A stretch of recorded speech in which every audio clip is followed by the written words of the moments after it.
Kembali lagi di PPH Podcast Pelunas Hutang. Anjay, Ujay. Di sini nggak anjay, di sini pakai Ujay. Sekarang bersama Oza Rangkuti. Yoi, halo Bang Viko. Halo Oza. Oh, Gimana kabar Bang? sehat alhamdulillah. Sehat ya? Bukan baik ya, sehat ya? Beda tuh. Iya. Beda kan? Iya. Karena kalau kesehatan kan gua lumayan kan dikenalin sama lu ke Dermaster. Oh iya, masih tuh sampai sekarang? Kemarin pas rame-rame kasus. Itu lu setelah kasus kan? Sebelum ya? Oh sebelum ya? Pas rame-rame kasus itu gue sempet nomaden. Oh gitu. Karena rumah gue tuh beneran ditongkrongin wartawan anjir. Wartawan ya? Bukan penagih utang, wartawan ya? Antara dua itu mungkin. Antara dua itu.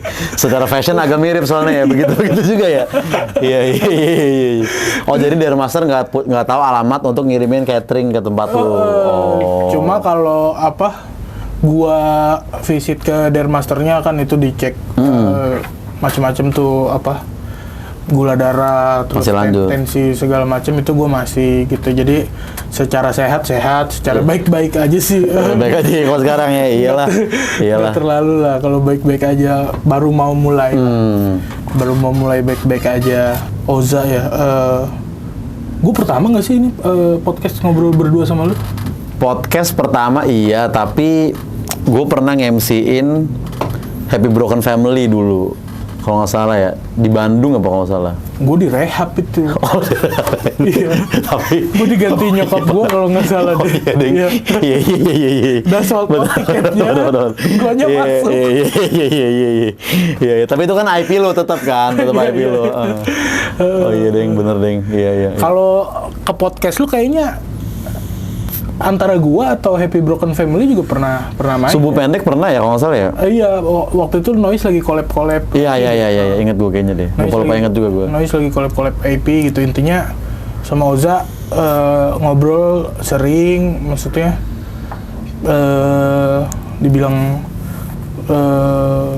project juga suka gitu. Iya, kita event sih yang sering banget dibandingin podcast ya, beberapa kali gue bareng sama lo. Kalau awal kenal lu tuh di mana ya? Di Ketawa nggak sih? Kenal kayaknya iya, tapi kayaknya dulu tuh gue awal gue bikin podcast ya, kayaknya senior yang awal ngenotis gue, lu salah satunya Bang, seinget gue. Gue notice podcast lu setelah lihat lu di Ketawa deh gue kalau. Oh iya, di Ketawa dulu berarti ya? Karena lucu kan dulu lu kayak gemuk juga. Maksudnya kayak mengarah ke gemuk gitu. Mengarah ke gemuk terus kayak anak metal, terus cuma menurut gua kocak banget anjir, ngaku perjaka kata gua. Terlalu dedikasi nih kalau ini buat persona, terlalu dedikasi nih. Nah, nafsu berapa puluh tahun. Kalau buat gimmick terlalu niat ya. Maksud gua tadinya tuh yang gua salut gimmick gitu Haji Bolot gitu. Cuma pura-pura budak depan kamera gampang aja gitu. Bener. Buat perjaka puluhan tahun kayaknya susah deh gitu. Dedikasi banget itu. Kagak itu asli Bang, itu asli. Terus gue langsung attract gitu, anjir bocah kocak nih. Terus Oza dulu pokoknya kayaknya awal lu notice gue karena dulu kan gue podcast Kesel Aja kan marah-marah gitu 1 menit 2 menit kan. Nah waktu itu yang ada irisan mirip kayak gue tuh cuman Bintang Emon, DPO sama konten lu MLD dulu kan. Makanya kita dulu suka komen-komenan gitu-gitu di konten itu tuh. Ada momentum apa udah duluan-duluanan ngupload itu mana ya paling cepat, paling viral dah, mau punchline apa juga. Yang penting uploadnya dulu. Karena dulu orang nongkrongin sosmed banget juga nggak sih, kayak iya pas COVID ya. Banyak sih anak-anak yang naik semenjak COVID, termasuk gue ya. Berkat COVID tuh jadi kontennya jadi viral gitu. Oh iya, lu malah naiknya nggak lewat kompetisi? Lewat itu konten-konten aja. IGTV dulu seinget gue. Kalau kompetisi stand up gitu, lu pernah audisi atau nyoba gak? Gue nggak pernah sih Bang. Dulu pas 1X tuh pengen, karena anak-anak Ketawa pada ikut semua kan. Tapi gue belum punya 3 menit clean yang solid kayak Rais gitu, kayak si Ilham. Jadi gue kayak, aduh deh gue next deh, nextnya gue udahlah nggak usah gitu. Iya, itu kan akhirnya yang bikin kayak kalau gua ngisi sun atau diundang ke komunitas atau gua diundang ke daerah-daerah yang ada komunitas stand up-nya, itu kan yang gue jadiin opsi bahwa nggak apa-apa kali nggak harus ngejar kompetisi gitu. Iya. Yang penting aktif konten, karena banyak contoh yang sukses dan dikenal juga berkat konten kan. Berkat sebenarnya konten. kayak Apos juga kan nggak pernah ya. Apos nggak pernah, dia suca doang tapi nggak keterima kalau nggak salah. Si Sastra juga pernah ikut tapi Suca. naiknya karena Karena juga konten. kan sebenarnya Karena gitu. konten. Iya, hal-hal kayak gitu yang dikasih pemahaman ke anak-anak bahwa bukan gitu, tujuan utamanya adalah value diri, bukan menang kompetisi gitu. Kompetisi itu salah satu toolsnya aja ibaratnya gitu kan. Dan konten juga bisa gitu. Dan yang sering gue omongin juga, ngapain sih buru-buru naik gitu, makin naik makin nggak ada privacy gitu. Maksud gue kayak begitu Ke situ kasus ya, ujung-ujungnya ke situ ya. Iya sih benar. begitu kalau maksudnya lay down aja gitu, kayak udah kasus lu yang tahu orang-orang yang berkasus sama lu aja nggak sih Iya, gitu. iya, Cuma iya, begitu lu udah disorot tuh ada kasus dikit naik gitu, terus kayak begitu ketangkep nebusnya lebih mahal gitu. Iya, karena mereka ini artis nih ibaratnya gitu kan. Iya sih. Hal-hal kayak gitu. Terus iya, gue sama Oza tuh kenal tahun lalu tuh gue pernah bikin itu juga tuh, debat skena ya. Debat skena ada yang Lex ya, Iya. itu tuh. Itulah paling kita podcast kayaknya yang gue inget di situ doang. Itu pun nggak kayak podcast banget ya, lebih kayak sketsa lah hitungannya ya. Karena itu acara off air, gue ngedebatin skena Jaksel versus Jaktim. Iya, itu ada Sama Oza Apos. Sastra, Jaksel, Jaktimnya ada Alip, Apos. Iya. Pokoknya nggak jauh dari situ kan sebenarnya titik gue minjem duit ke lu ya. Iya, kayaknya di situ belum ada kabar apa-apaan tuh bang di situ tuh. Iya, itu gue masih banyak duit, cuman emang nggak tahu halal nggak tahu haram ya itu duitnya ya, karena itu kan duit politik ya. Maksud gue secara pekerjaan ya gue kerjain benar-benar aja, SOW-nya gue kerjain. Tapi lu nggak nanya itu duit dari mana gitu kan? Dapat dari mana nih Pak duitnya gitu kan? Gue nggak terlalu nanya sumber itunya. Karena itu lu menutup mata. Iya, karena gue menutup mata sama hal itu, mungkin keberkahan ke belakangnya. Bisa jadi. Bisa jadi. Harta gue yang sebenarnya halal. Tapi kalau begitu harusnya yang bayar lu kena juga dong harusnya. Lo emang pada kena sekarang. Ya udah adil berarti. Karena kalau yang kena lu doang kok nggak adil, kenapa lu yang atas nggak dapat gitu kan? Sekjen. Gitu. Iya. Berarti pelajarannya pilpres berikutnya netral aja lah ya. Iya, kayaknya mau nggak mau harus netral aja ya. Karena dari kubu manapun duit politik kayak kita nggak tahu sumbernya nggak sih. Iya sih. Iya, nggak jauh dari situ tuh sebenarnya gue. Iya, jeda berapa bulan lah itu bang dari situ tuh. Lagi lancar banget di situ, terus.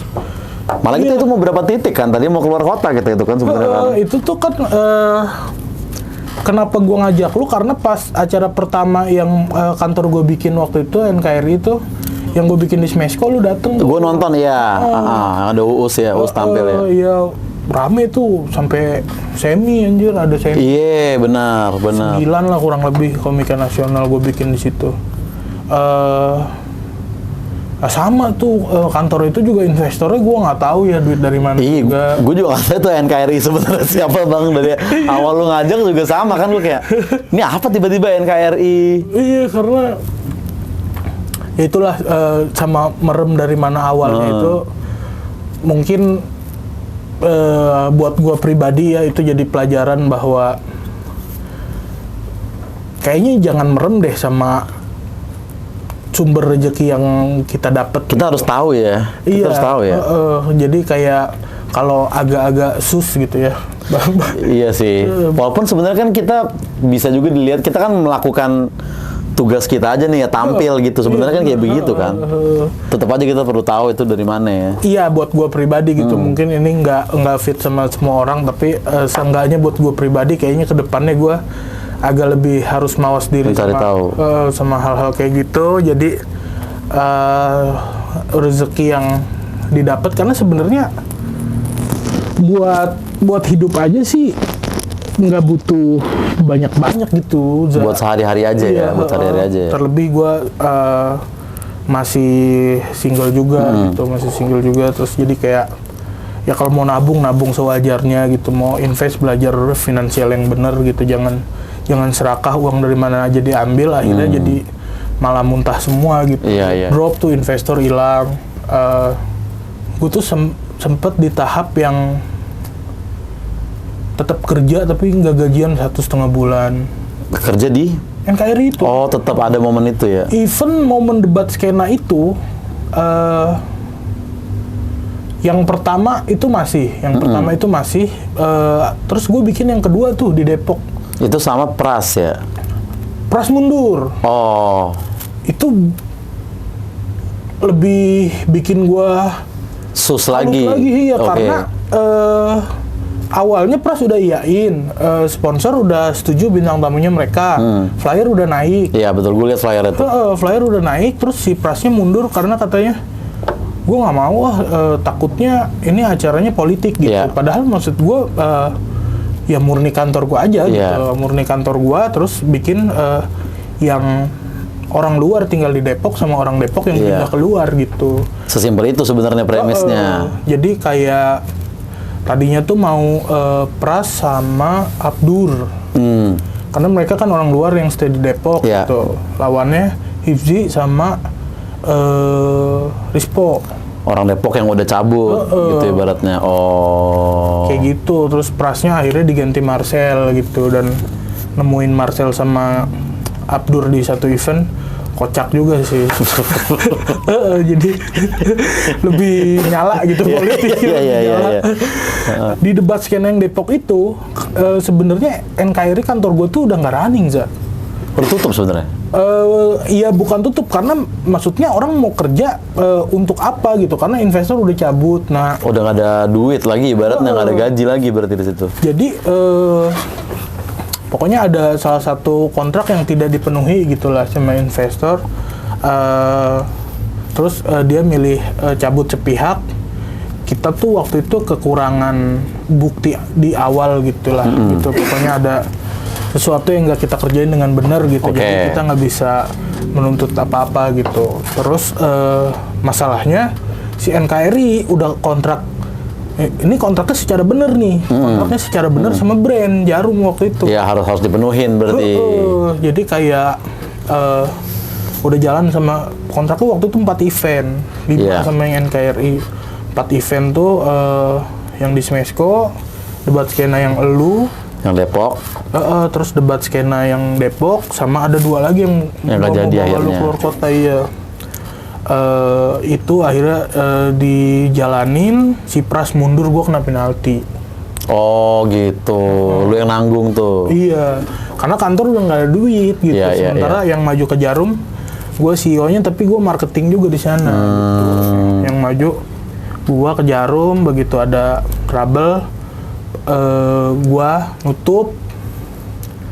Nah abis itu ada momen sakit gue, sakit harus operasi, itulah gue ke elu tuh. Iya. Gue pinjam ke elu, ya nominalnya lumayan ya, lumayan. Makanya lu tuh nggak minjem waktu yang mobil nabrak gitu-gitu ke gue, lu udah enggak kan? Iya. Yang di situ doang tuh. Karena gue nggak bisa minjem sama orang terus belum gue selesain, terus lu udah minjem lagi. Double gitu nggak bisa tuh gue.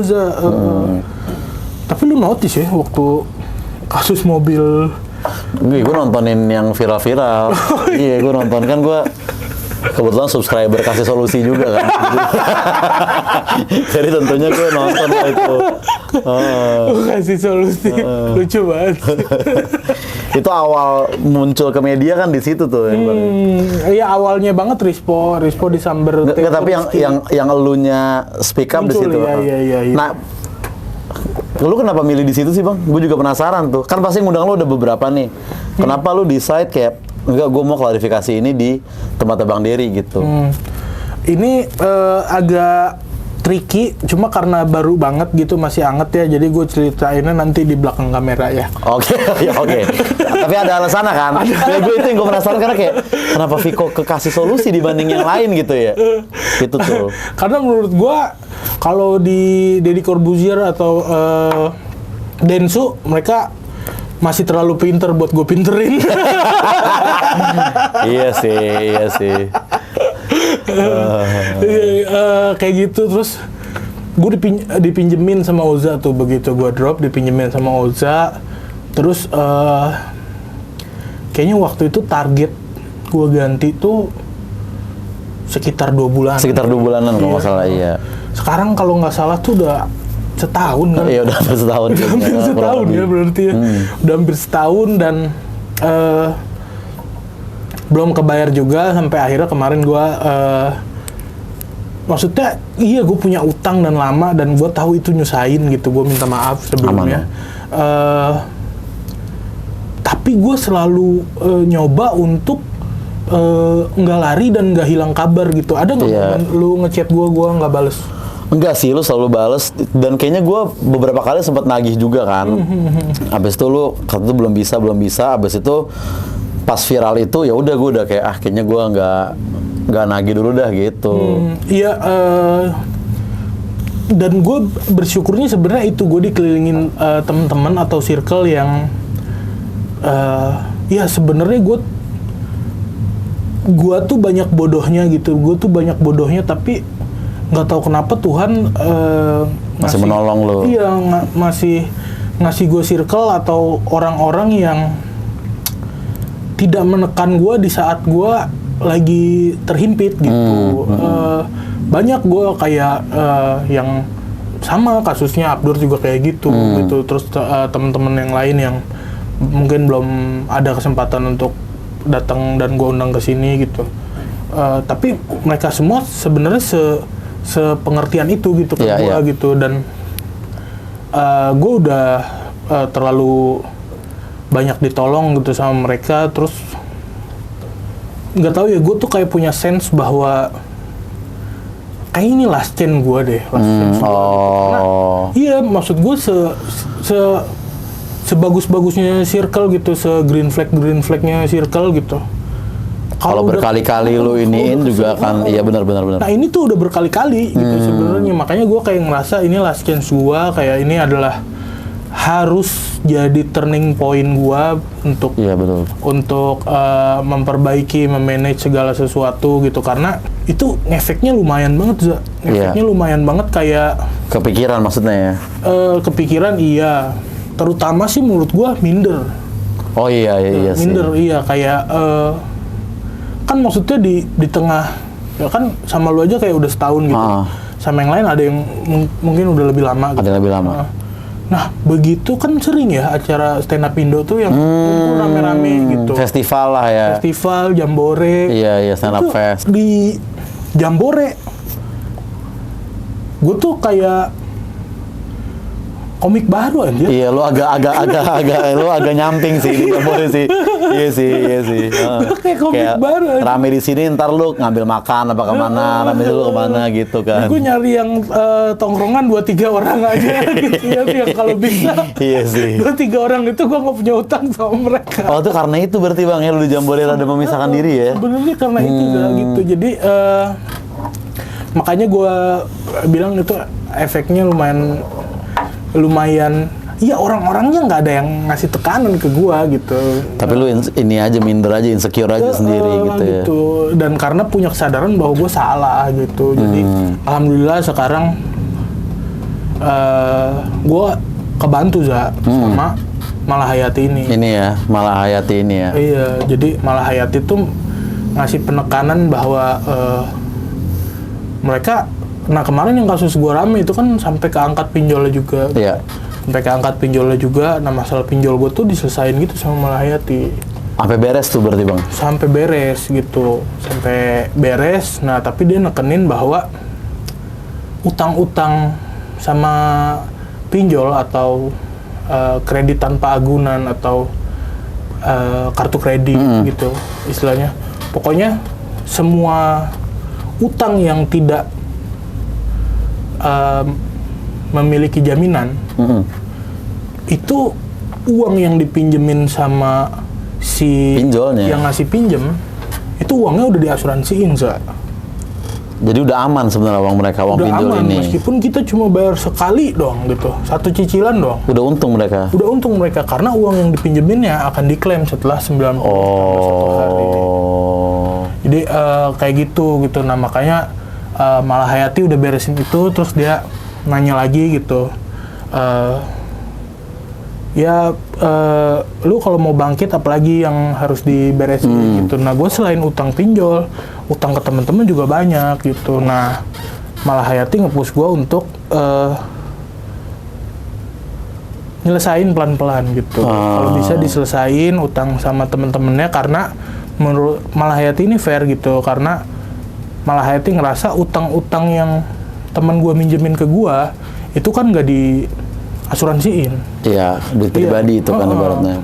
Mereka minjemin murni karena pertemanan. Gitu, murni karena ya mungkin respect gitu. Iya. Nah, hal-hal kayak gitu kayak sebenarnya nggak etis kalau dihianatin gitu.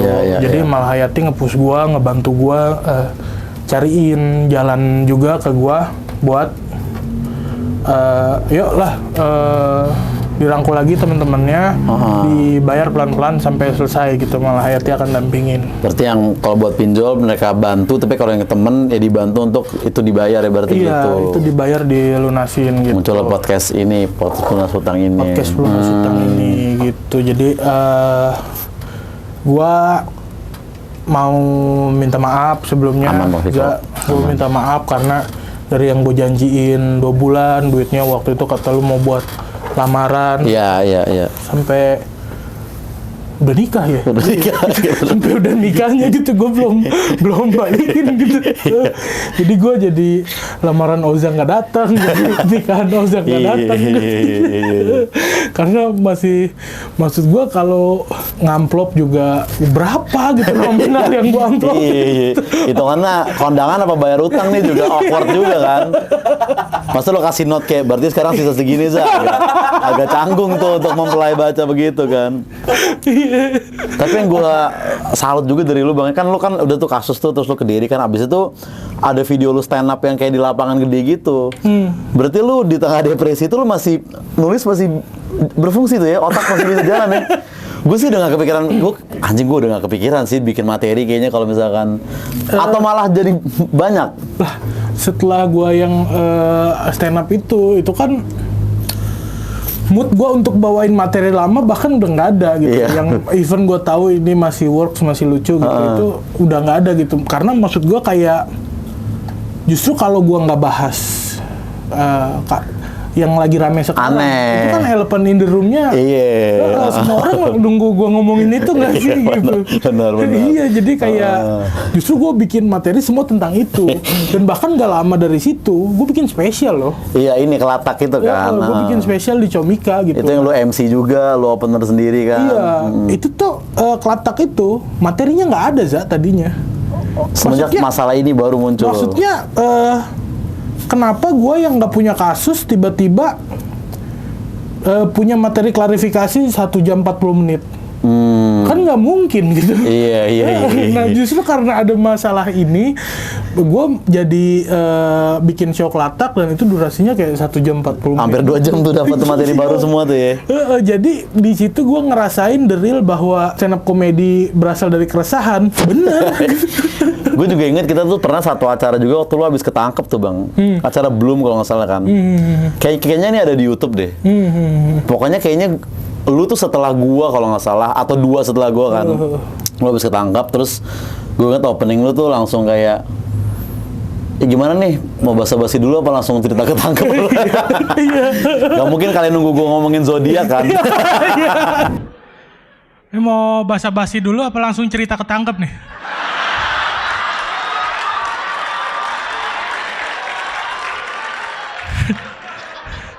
Karena pasti itu kan ekspektasinya kan. Nggak mungkin tiba-tiba ngeliat gua ngarep bahas zodiak gitu kan, nggak mungkin kan. Tapi Gemini emang pelin-pelan sih. Gokil, gue bilang ada gitu-gitu.